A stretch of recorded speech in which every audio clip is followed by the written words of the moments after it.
We'd been trying for several years to get a group started in Collin County, and we had no interest at the level we needed. So we tried to get in the Dallas group, and they said, nah. So we gave up and said, it just ain't gonna happen. But it did happen. We had a new county agent come in, and she was looking for people to get into the Master Gardener program.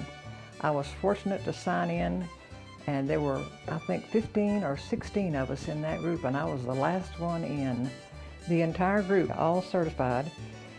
And somehow I wound up having to take the petition around, or the papers around, to the county judge to get them signed. And amazingly, the county judge then says, when is this class going to start again? And I said, well, hopefully next spring. And he says, we'd like to be in it because my wife and I are really interested in growing things. He says, do they have this on weekends? I said, no, I'm sorry, they don't have it on weekends.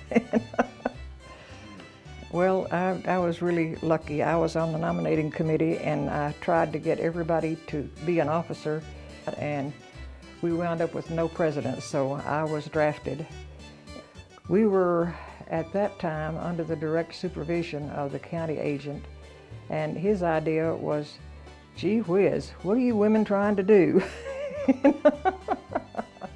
When we started a garden in East Plano, and we had a lady come out and say, this is all wrong, you can't do this here, this is county property and you can't grow anything on it.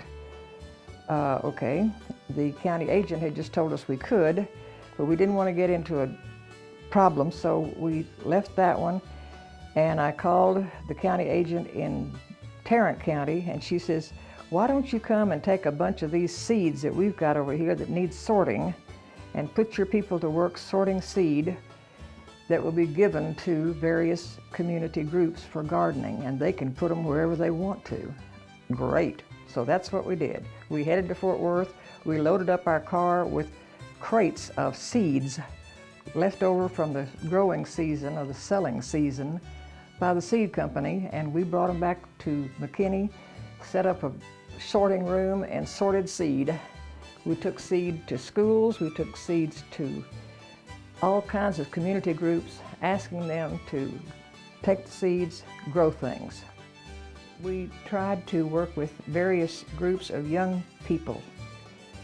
So each individual selected a group, like a scout troop or a Sunday school class or some group of young people that wanted to grow things, and became their advisor.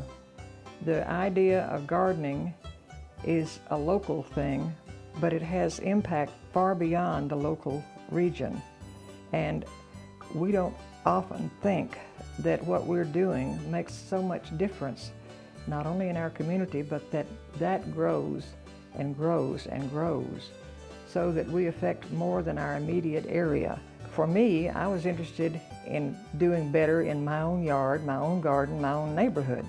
But the Master Gardener program reaches far beyond that. And we were at that time trying to work with schools to get children interested in gardening. 15 years ago, that was still a fairly new concept, that the idea of getting a child out there digging in the dirt for anything more than mud pies was a different thought.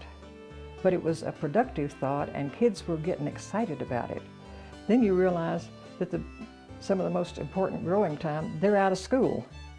So it becomes a situation then of learning what you can grow early, what you can grow late, that will help the children do the seeding, the cultivating, and the gardening that produces. The producing is the thing that's most important to a child. It's most important to a gardener too. To see that tomato, that pepper, that okra come in, and it's something that you produced and you put it on your table. There's a heady feeling that can't be replaced by anything else when you start to garden.